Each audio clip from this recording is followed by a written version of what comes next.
How's it going, guys? Welcome to today's video, in which we'll be discussing 8 signs that you should switch to Pathfinder 2nd Edition.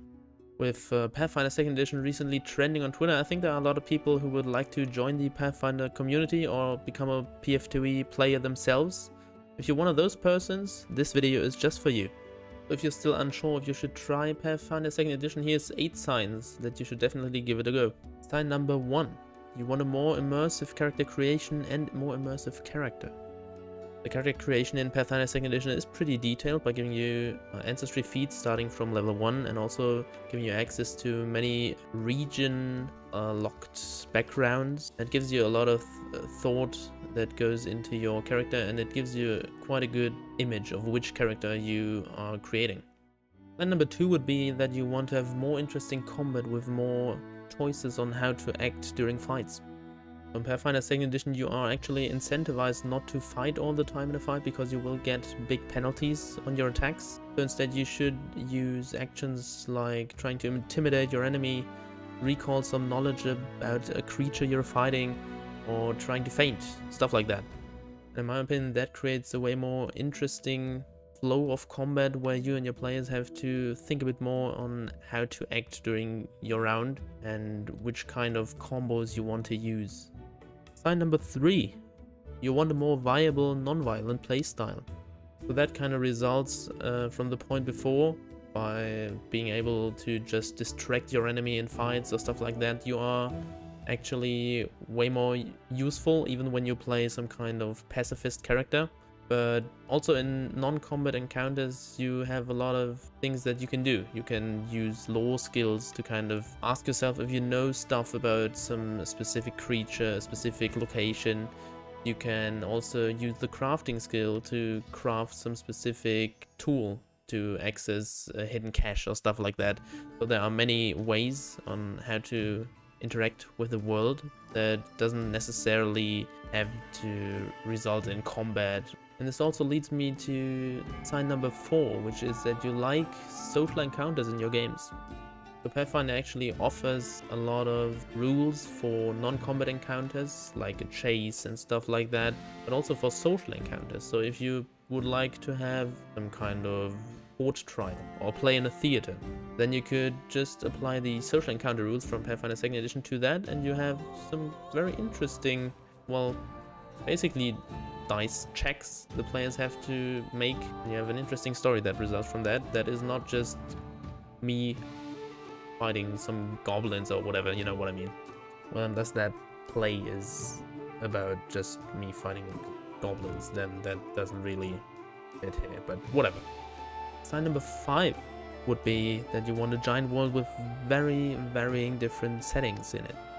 So the Pathfinder 2nd Edition settings, they vary from barbarians fighting robots to the classical fantasy-like world we all know, to some native jungle dwellers who use voodoo magic to kind of curse their foes, and much more. So there's a very varying type of settings in the game, and it's all on one relatively small continent called Golarion, so it's all not too far away from each other, so there's interesting play in between those nations. Sign number 6. You want more freedom of choice over what your character should be or should become. Because leveling in Pathfinder 2nd Edition gives you access to ancestry, class and general skill feats. You have a lot of choice regarding which kind of skills you want to improve on, what kind of stereotypical trait your ancestry lets you have, and also which kind of subclassy type of playstyle you want to get from your class. And just by doing that, the game gives you very many opportunities on how you want to create your character, but also on who your character should become over time. By leveling, you can let him go down many different paths on how to improve, or maybe even how to become worse. Who knows?